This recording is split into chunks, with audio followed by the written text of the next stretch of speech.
నా పేరు చక్రహరి రామరాజు. 1969 తెలంగాణ రాష్ట్ర ఉద్యమకారుల సంఘం రాష్ట్ర అధ్యక్షుడిని. అయితే తెలంగాణ రాష్ట్ర సాధన కోసం 2014 తెలంగాణ రాకముందు ఒక 60 సంవత్సరాల సుదీర్ఘ పోరాటం జరిగింది. 60 సంవత్సరాల సుదీర్ఘ పోరాటంలో ఎన్నో ఉద్యమాలు జరిగినాయి. ఆ ఉద్యమాలన్నింటిలోకి కీలకమైన ఉద్యమం 1969 తెలంగాణ ఉద్యమే. ఎందుకు అది కీలకం అంటుందంటే దాని స్ఫూర్తితోటే బలి ఉద్యమం జరిగి తెలంగాణ రాష్ట్రం ఏర్పడింది. అది ఎందుకు కీలకం అంటుందంటే అది మరొక స్వతంత్ర ఉద్యమం లాంటిది. ఎందుకు ఆ మాట చెప్తుందంటే ఆనాడు ఒక సంవత్సరం మొత్తం విద్యార్థులు అన్ని హై స్కూల్స్ కాలేజ్ అందరూ కూడా ఒక సంవత్సరం మొత్తం స్కూల్లో పోకుండా ఒక విద్యా సంవత్సరాన్ని లాస్ అయ్యి ఉద్యమంలో పాల్గొని జీవితంలో నష్టపోయినారు. 369 మంది విద్యార్థులు యువకులు పోలీస్ తూటాలకు బలై చనిపోయినారు. ఉద్యోగస్తులు దాదాపు 3 నెలలు నిరవధికంగా సమ్మె చేసిండ్రు. అదేవిధంగా ఆనాడు తెలంగాణ మొత్తం ఉడికిపోతున్నటువంటి పరిస్థితి. ఆనాడు ఉన్నటువంటి యొక్క ఆంధ్ర కాసు బ్రహ్మానంద రెడ్డి ముఖ్యమంత్రి గారు చాలా కక్షపూరితంగా పోలీసుల దమనకాండను మా మీద చేసినటువంటి యొక్క చరిత్ర ఆనాడు.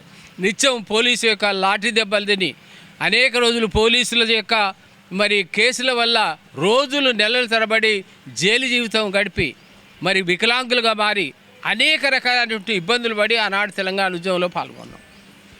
అయితే దురదృష్టం ఏంటంటే మేము అంత పోరాటం చేసి మేము విద్యార్థులుగా ఆనాడు ఉద్యమం ఉండి ఆత్మ బలిదానాలు చేసుకొని ఇవన్నీ చేస్తే చివరికి ఆ ఉద్యమం చెన్నారెడ్డి గారి చేతులకు పోయి ఆయన దాన్ని తన స్వార్థం కోసం తాకట్టు పెట్టి ఆనాడు ఉద్యమాన్ని భ్రష్టు పట్టించినందువలన ఆనాడు తెలంగాణ రాష్ట్రం ఏర్పడలేదు.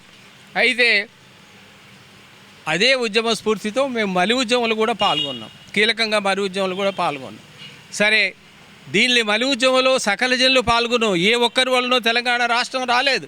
చాలామంది ఏమనుకుంటారంటే నా వల్లనే తెలంగాణ వచ్చింది, నేను చేస్తేనే వచ్చింది, నేను చావు నోట్లో తెలకా పెడితేనే వస్తుందని చెప్పేవాళ్ళు చాలామంది ఉన్నారు రకాలుగా.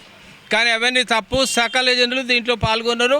69లో త్యాగాల వల్ల మరి ఉద్యమంలో అనేక మంది బలిదానాల వల్ల అనేకమైనటువంటి త్యాగాల ఫలితంగా తెలంగాణ రాష్ట్రం వచ్చింది. వచ్చినటువంటి తెలంగాణ రాష్ట్రంలో ఉద్యమకారులకు ఏం జరిగింది, ఏం లాభం జరిగింది, ఏం ఆశించి ఈ యొక్క ఉద్యమాలు జరిగినాయి, ఇంతమంది ప్రాణత్యాగాలు చేసిండ్రు, ఇన్ని నష్టపోయినరు, దేనికోసం? వాళ్ళు ఆశించినటువంటి ఏది కూడా జరగలేదు. గత ప్రభుత్వం యొక్క 10 ఏళ్లలో ఉద్యమకారులను కనీసం గుర్తించలేదు, కనీసం ఇంటర్వ్యూ కూడా లేదు ముఖ్యమంత్రి గారు. మేము 2014లో జూన్ 2న తెలంగాణ రాష్ట్రం ఏర్పడితే ఆగస్టులో మేము ఈ యొక్క సంఘాన్ని రిజిస్టర్ చేసి అన్ని జిల్లాలు తిరిగి అందరు ఉద్యమకారులు 69 ఉద్యమకారులు సీనియర్ ఉద్యమకారుల యొక్క మొత్తం సమాచారాన్ని సేకరించి ఒక డేటా కలెక్ట్ చేసినాం. కలెక్ట్ చేయడమే కాకుండా అనేక సందర్భాల్లో ముఖ్యమంత్రి గారికి ఇది ఇచ్చి ఉద్యమకారులను వాళ్ళ యొక్క డిమాండ్స్ను పరిష్కరించమని అడిగితే కనీసం ఆయన ఇంటర్వ్యూ కూడా ఇవ్వలేదు. అది చాలా దురదృష్టమైనటువంటి యొక్క సంఘటనగా మేము భావిస్తున్నాం. అయితే మేము ఎందుకు ఏమి డిమాండ్స్, మా డిమాండ్స్ ఏమిటి అనేటువంటి దానికి అప్పటి నుంచి ఎందుకు చేస్తున్నాం అంటే 2 ఉద్యమంలో కీలకంగా పాల్గొన్నాం. సీనియర్సు చాలామంది 75 నుంచి 80 సంవత్సరాల మధ్యలో ఉన్న రియాళ్ళ చాలామంది 300 మంది చనిపోయినరు. మిగిలినటువంటి వాళ్ళకు 2-3 వేల మంది కన్నా ఎక్కువ లేరు.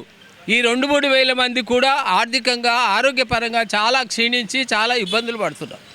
కాబట్టి మేమేం అడిగినామంటే ముందు మమ్మల్ని గుర్తించండి, మమ్మల్ని స్వతంత్ర సమరయోధులుగా ఎట్లయితే గుర్తించరు మమ్మల్ని కూడా తెలంగాణ సమరయోధులుగా గుర్తించండి అని అడుగుతున్నాం. అదేవిధంగా వీళ్ళంతా కూడా ఆర్థిక పరంగా తర్వాత ఆరోగ్యపరంగా బాధపడుతున్నారు. కాబట్టి వీళ్లకు గౌరవప్రదమైన పెన్షన్ సౌకర్యం కల్పించమని అడుగుతున్నాం. చాలా కొత్త రాష్ట్రాలు ఏర్పడినాయి భారతదేశంలో, అక్కడ ఏర్పడినప్పుడు ఇచ్చిండ్రు, పెన్షన్ ఇచ్చిండ్రు వాళ్ళు. అదే ప్రకారం ఇక్కడ ఇవ్వమని అడిగినాం. 3వ డిమాండ్ ఏంటంటే ఉచిత వైద్య సౌకర్యం. సరే, ఉచిత రవాణా సౌకర్యం అన్న రోలు పెట్టండి, కనీసం ఈ 3 డిమాండ్ ఫస్ట్ గుర్తించండి, తర్వాత గౌరవప్రదమైన పెన్షన్ సౌకర్యం ఏంటి, ఉచిత వైద్య సౌకర్యమైన అడిగినాం. గత ప్రభుత్వం దగ్గర రానియలేదు. ఓకే, ఈ ప్రభుత్వం తమ మేనిఫెస్టోలో పెట్టింది ఏంటంటే మేము ఆదుకుంటాం, 250 గదాల చలస ఇస్తాం, పెన్షన్ ఇస్తాం అని రకరకాల హామీలు ఇచ్చింది. ఈ ప్రభుత్వం కూడా 2.5 సంవత్సరాలు దాటేసింది. ఈ 2.5 సంవత్సరాల తర్వాత ఇప్పుడు ఒక కమిటీని వేసింది.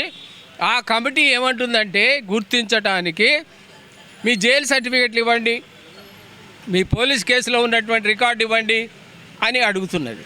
అయితే తెలంగాణ రాష్ట్రం 69 తెలంగాణ ఉద్యమం జరిగి 56 సంవత్సరాలైంది.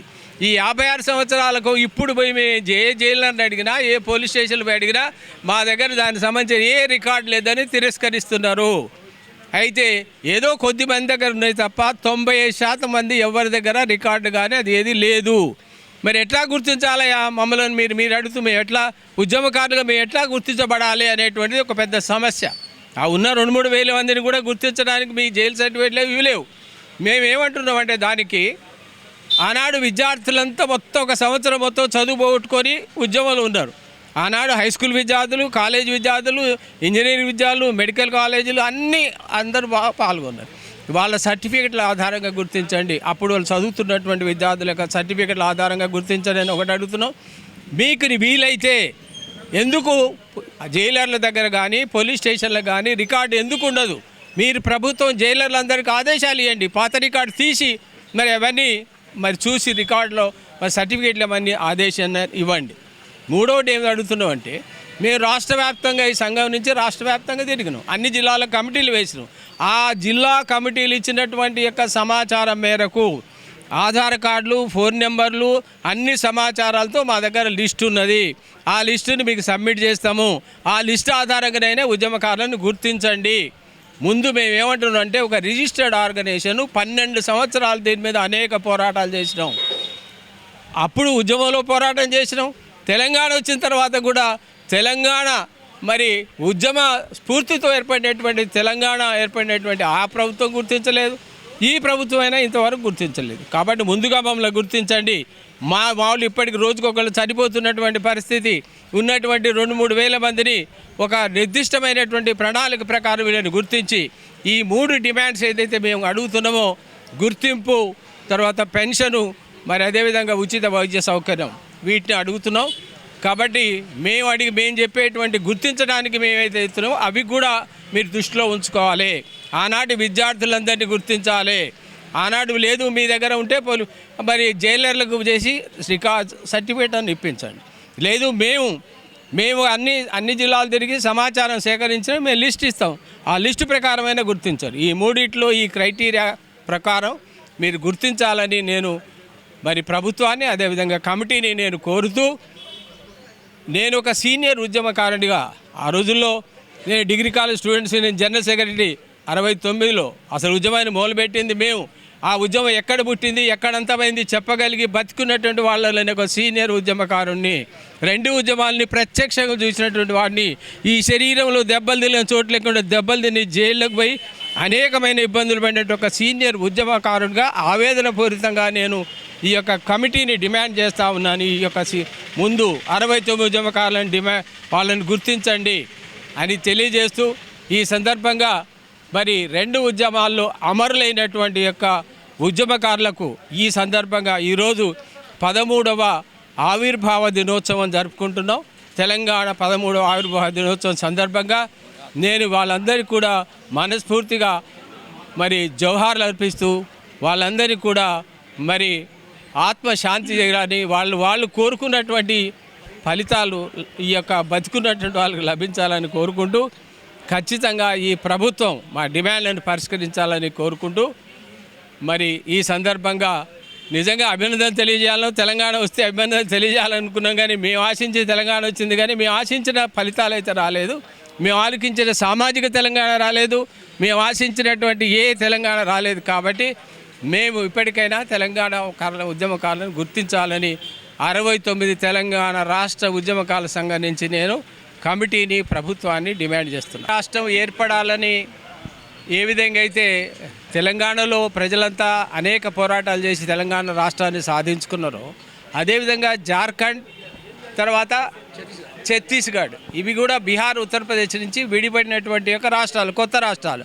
ఆ రాష్ట్రాలు ఏర్పడంగానే ఆ ప్రభుత్వం వెంటనే వాళ్లకు మినిమం ఒక 10,000 వాళ్ళకు పెన్షన్ సౌకర్యం, అదేవిధంగా ఇళ్ల స్థలం, వాళ్ళని సరి అయినటువంటి గౌరవించినటువంటి యొక్క చరిత్ర ఈ మధ్యనే జరిగినటువంటి తెలంగాణ రాష్ట్రం ఏర్పడకంటే కొద్ది రోజుల ముందే వాళ్ళు కూడా ఏర్పడింది.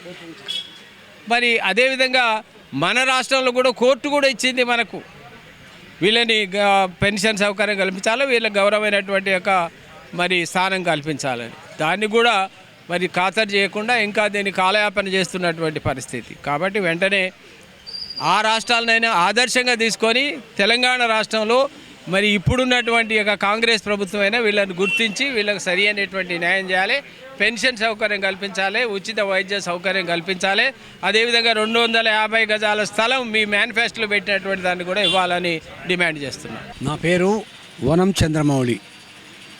1969 తెలంగాణ ఉద్యమకారుల సంఘానికి చక్రహరి రామరాజు గారు అధ్యక్షులు, నేను సీనియర్ ఉపాధ్యక్షుడిని. ఆయన వెంట ఉంటూ నేను ఈ కార్యక్రమాన్ని నడిపిస్తూ ఉన్న వాళ్ళలో నేను ఒక్కరిని. ఇప్పుడు ఈ మధ్యలో ఇప్పుడున్న ప్రభుత్వం, ఆయన వారు మొత్తం చెప్పారు, ఇప్పుడున్న ప్రభుత్వం రేవంత్ రెడ్డి గారి యొక్క ప్రభుత్వం వచ్చిన తర్వాత 6 సూత్రాల గ్యారంటీ పథకం ఒకటి తీశాడు.